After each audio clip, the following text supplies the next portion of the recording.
You're listening to the Seahawks Insiders. At the goal line, at the one, the handoff to Walker. He goes left side, and he's going to get in. Touchdown, Seahawks! Getting you ready for Seahawks football every Sunday. Blitz is coming, throw inside. It's picked off. Leo Williams coming near side. He's running like a racehorse. He's at midfield, turns upfield, has blockers. Holy smokes, are you kidding? Leo Williams is going to take it in for a touchdown, Seahawks! Presented by Delta, the official airline of the Seahawks. Now, here's your host, Jen Mueller. We are broadcasting from the Seahawks podcast studio, presented by Sony, the official headphones partner of the Seattle Seahawks. It is an off-season edition of the Seahawks Insiders podcast. And John Boyle, I know that you don't like to be this busy during the off-season, but there's a few things going on around the facility. Since we've last talked. Yes. Bit of change. Yeah, it's been going back to really middle of about a week and a half ago when Tyler Lockett got released. Ever since then, it's been pretty nonstop. You've been in the building more than I have in the last week and a half. Yes. Is there a noticeable energy shift in the building? I mean, it's hard to say because a lot of, players aren't here. Coaches are down doing their own thing. We're not really like around them as much. So I don't know. It's hard to say like the energy in the building. I think, up on the third floor where I'm, it's just a lot of reacting to news more than anything. Like, oh, wow, there's a lot going on. So, yeah, I mean, it's an exciting time. You just never know this time of year how all these moves play out. But there's, lot to like. And then there's guys, you say goodbye to that you're going to miss. But that's the kind of the unfortunate part of the NFL is guys come and go and fans get connected to guys. And then you got to sometimes move on. It is it's the hard thing in all of sports, right? Yeah. And I've learned that as hard as it is to say goodbye, you're going to see them somewhere down the line. And I'll cheer for those guys as long as they're not playing the Seahawks. Exactly. So I will cheer for Pete Carroll as long as he's not playing against the Seahawks as well. And I bring that up because I was in Las Vegas last week for a couple of days, and the amount of conversation and people trying to figure out how they would characterize all the Seahawks moves. They're like, so would you say that it's been interesting, or do you think it's exciting? And I don't know that I have the right word. I don't know. I think maybe that I tend to lean towards the excited part of things, but that could just be because of how excited Mike Macdonald was to announce his new quarterback. Really excited to introduce Sam Darnold as a new quarterback, and this is exciting times, man. Just it's been a whirlwind couple weeks here, as you guys, it's well documented. But as this thing started to come together, it feels similar like the way I felt, introducing Clint was just, looking into Sam and obviously gone against him in my career and here last year at Lumen against the Vikings. You think about first of all, he's just a tremendous human being. Great leader. We got a lot of people in our building that have a history with Sam, that have a lot of respect for him as a person, as a leader, as a football player. So I'm really excited to get our relationship started and getting to, introduce himself to the rest of the team and the city and the 12s. I think we're going to be really proud of our quarterback here. Yeah, one of the things that really jumped out to me that he talked about in that quote and later on too is kind of the familiarity. From Mike's standpoint, it's coaching against him, scheming against him, watching him, unfortunately for the Seahawks, beat his team.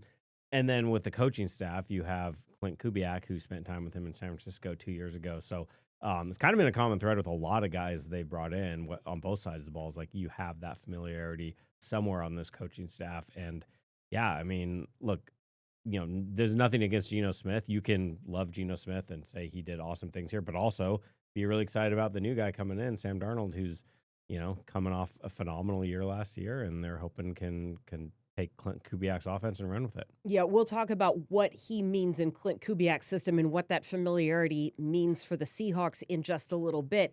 The fans that I talked to from Minnesota, their initial reaction was, oh, so it's your team that stole our quarterback. Like, I know that they've got a young up-and-comer that Vikings fans are really excited to see, but they loved what Sam Darnold did last year. And you heard Mike Macdonald talk about how he's an awesome person.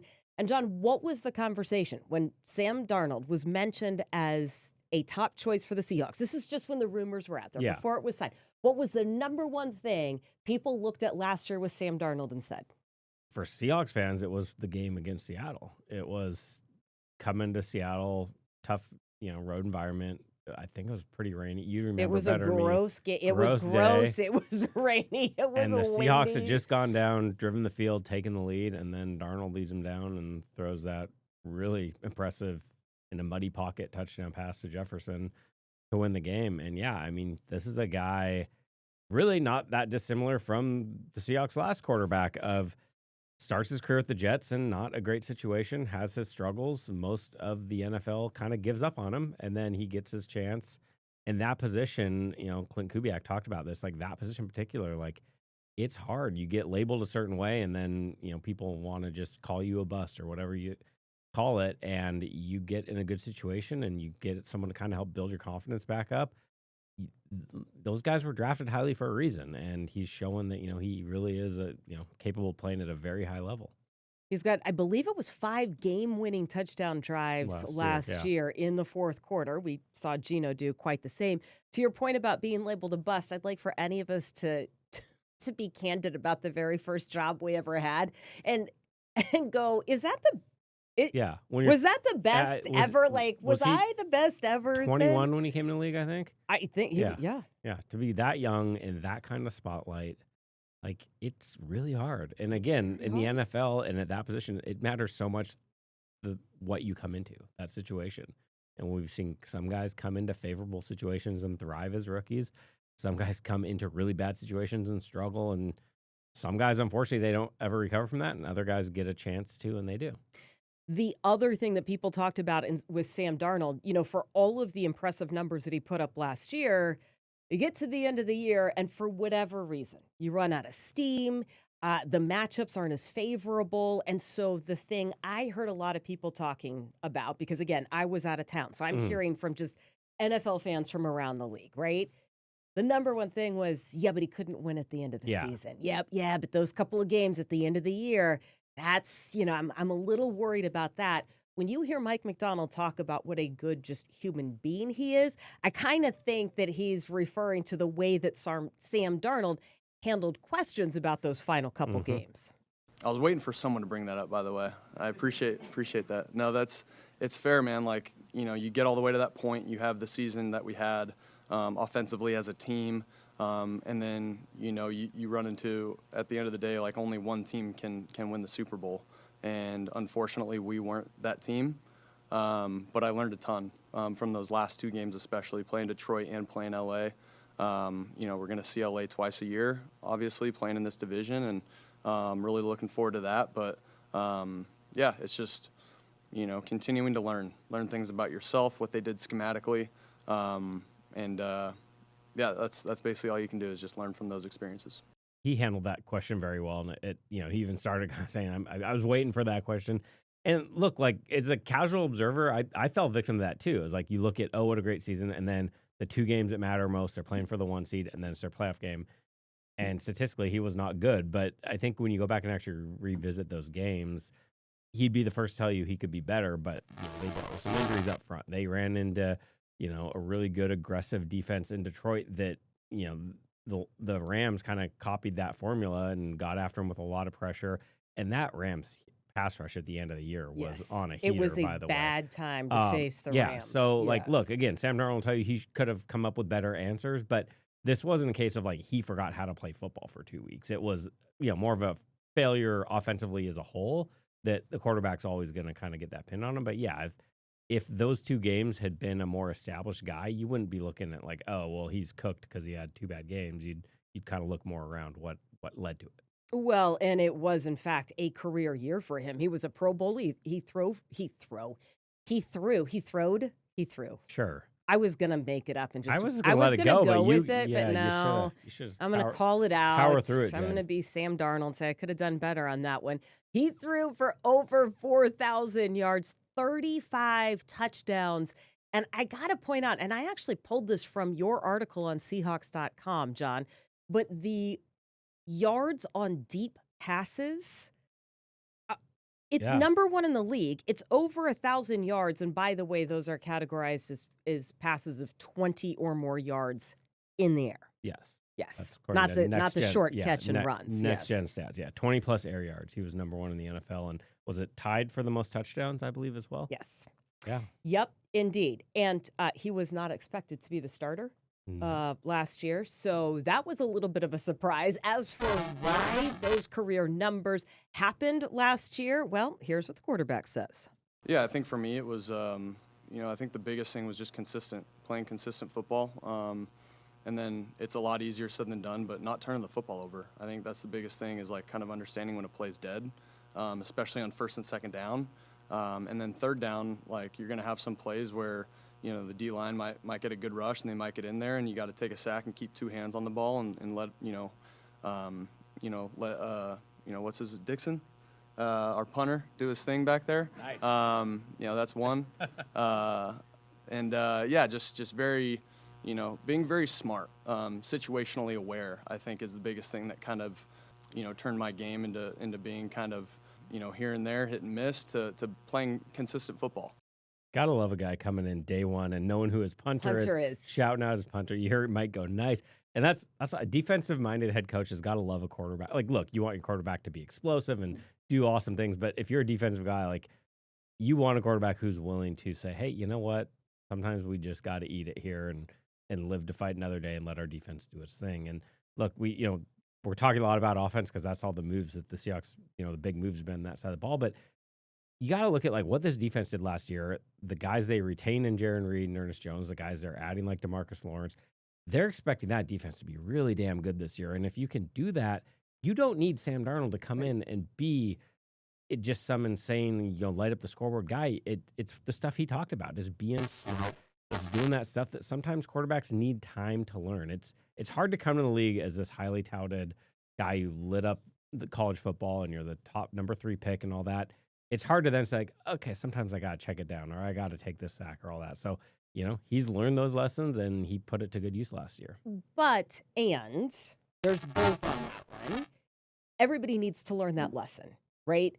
There were a number of times I can think of in the last season or two where Seattle players were trying to extend that play only to end up having the ball come out or having it knocked out or you're fighting just a little bit too long.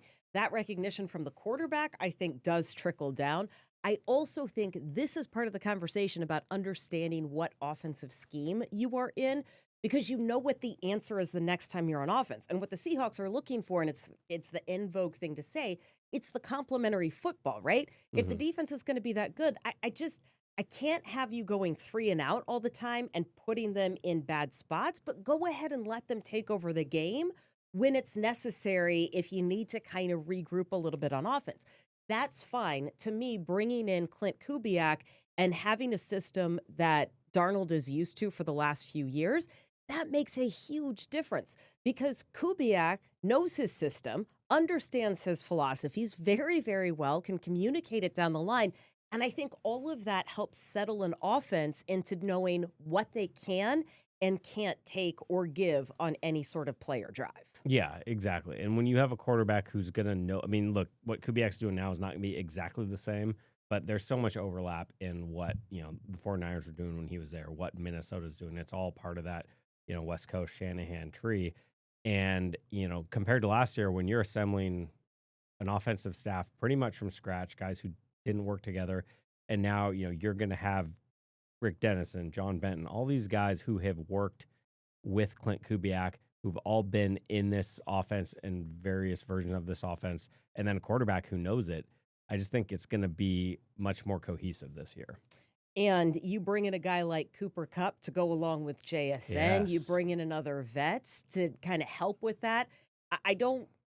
I think you are setting them up to succeed. It's interesting when you look at those deep ball stats, because I look at this wide receiving core and go, maybe we're not going to go downfield quite as often just because of the type of receivers that they are. I'm okay with that, but I'm pretty sure it's going to open up stuff downfield. Yeah, well, and that's why you bring in a Marquez Valdes-Scantling, too. Look, he's not a guy who's, put up insane numbers in his career, but you look at what he did. Well, his whole career, he's been a deep threat guy, big play guy. I think his career average is around 20 yards a catch. He was over 22 yards of reception in his 8 games with New Orleans and Clint Kubiak when he went there in the second half of last season. And even if he's a guy that's not getting the ball a ton every game, he can stretch that, just go stretch field vertically make things happen for a guy like Cooper Kupp and JSN underneath. Well, because I know a lot of people are saying, yeah, Sam Darnold got those numbers, but you also had Justin Jefferson in that wide receiving corps. So what And he's happens pretty with good. that? Yeah. And he is pretty good. But in general, going back to Kubiak, the scheme's a good fit for Darnold, and it's a fit for the players that the Seahawks are bringing in. Yeah, obviously, working with Clint a little bit in San Francisco, very familiar with the scheme. Ran some very, very similar concepts last year in Minnesota as well. And, just, even getting to talk to Clint a little bit, on Wednesday, just being very, very excited just about this opportunity and just to be able to collaborate, I think, is the biggest thing. Like, there's variations of the same system that kind of go around the NFL. And being in one of those last year and kind of getting to morph a little bit of that with obviously most of the stuff that we did in San Francisco, and then I know he grew on his system a little bit last year in New Orleans. So again, just very, I know I keep using this word, but very excited to just get rolling on kind of what this system, what the offense is going to look like next year. This NFL season, feel every play, every hit, every moment with the Sony 1000 XM5 noise-canceling headphones, the official headphones of the Seattle Seahawks. With premium noise cancellation, you are in the zone. No distractions, just pure football. Whether you're in your living room or on the go, you'll never miss a beat with Sony headphones. Excited is the word he keeps coming back to. I've actually said it a couple of times. Is there a better word to describe what you are anticipating from the Seahawks offense? I mean, you use the word complimentary. I'll go borrow, the favorite word of the last head coach here, and balance. I think that's, when we go back and look at when this offense wasn't working last year, so often it was they couldn't run the ball or they just weren't running the ball. And I just think, the history of this scheme, all the different teams running variants of, the Mike Shanahan offense / Kyle Shanahan / Sean McVay, however you want to define it. It's, those teams run the ball and they run it well, and they can, go lean on that when they need it. And that just creates so much. So that, when I look at what Clint Kubiak's going to bring and the players they have, that's what really just gets me, to borrow Sam Darnold's word, excited about 2025. You talk about a team that can run the ball, and it brings us back to Cooper Kupp, not because he's a running back, because he's the wide receiver. But in 2021, he was the offensive player of the year. He was the Super Bowl MVP. Rams had a run game. Everybody had a run game, but somehow he was still the one that managed to step up and really shine. I thought you were going to talk about he could run block, because that's he something could run block. That's something too. he's done awfully well. He is not afraid to yes. mix it up. Well, he's a pretty large person. Solid. I'm very excited to have him there. I did cover him in college. You're going to go talk some Big Sky football? He was a man among boys. Yes. They had some fun Eastern Washington teams over there. The name that we actually have not mentioned before we get back to Sam Darnold to close things out, DeMarcus Lawrence, 11 seasons with the Cowboys. I looked at that come across my phone, and I was like, how did we get him out of Dallas? Yeah. For one thing, but a 4-time Pro Bowler. And we were talking before we hit record on this episode. He's not going to be your every down guy. Yeah. I mean, I love this addition, because for a guy who's been in the league this long and who is coming off injury, he says he's fully healthy, the foot injury's behind him, but you don't need him to come in and be a guy playing 70% of the snaps, all the time. He's a guy you're bringing in to add to a really solid edge group already, with guys like Chenna and Boye Mafe and Derek Hall, and you might add more to that, whether it's draft or further in free agency. But those guys can carry a lot of the workload, and then Lawrence can come in and he can be a guy that he's always been disruptive. He's a really good run defender. Anytime we talk about that position, we look at the sack numbers, and he's had some really good sack seasons, but he can also stop the run really well. So yeah, I think he's just a great addition. He should be a good veteran presence in that position group and in the locker room as well. So. Aiden Durde obviously knows him well, and he made the Pro Bowl twice with Durde as his line coach. So again, going back to some of these New Orleans guys they brought in, or Kubiak connections, however you want to call it. I think in free agency, when you get to know the guy, you don't have a lot of time to get to know the guys. You're trying to evaluate what you see on tape and what you've heard about them. But if you've got somebody in the building that really has a relationship, that can help that decision making quite a bit. And it is important to note that we are not seeing the final picture. There is still a draft coming up. There are still the potential for way more additions. We're a week into free agency. Like, there's still Right. a lot of good players out there. There's other moves that can happen. There's a draft. So it's, and when people want to look at certain position groups, offensive line, we know everyone's wondering about that. Like, I'm sure that we're going to have updates somewhere along the line. I think it was both John Schneider and Mike McDonald made comments along the lines like, well, we're not playing a game tomorrow. Like, they've got some time to add to that, and all over the roster, really. And here's what we know for sure. Sam Darnold already has his eye on getting better in 2025. I know that he doesn't have a whole lot of teammates right now to throw to. Maybe he's doing some sort of camps, but until they actually get to organized team activities, here's what he's going to be working on heading towards the season. Yeah, I think, I kind of look at those last couple games. I think being able to get the ball out a little bit quicker on some of the drop back stuff that we had those last couple games, and understanding where the outlets are. And even if a guy's covered, like even if my back's covered on a check down, like just throwing it at his feet. I felt like I was taking some unnecessary sacks last year, especially those last few games, and just going to continue to work that however I can in drills and drill settings, early April, and even later this March. But when we start to get into those team periods and start to get into training camp a little bit, I'll definitely be thinking about that, keeping two hands on the ball in the pocket at all times, and just doing all the little fundamental things, and I think, but that's a big one, is being able to just get the ball out on time. You know what I need to work on, John? What's that? Being able to identify Sam Darnold's voice without having somebody introduce that is voice. hard when it's new, and you're like, I know. I was like, what? I'm sorry. I was listening to the press conference. I was like, wait, what? Who am I listening to right now? Oh, yeah. You'll get there. Yeah, I'll get there. That is going to be one of the things I work on. I know. We need reps. He needs reps. It's the off season. We all have things to work on. What do you think the next big story is going to be that you write?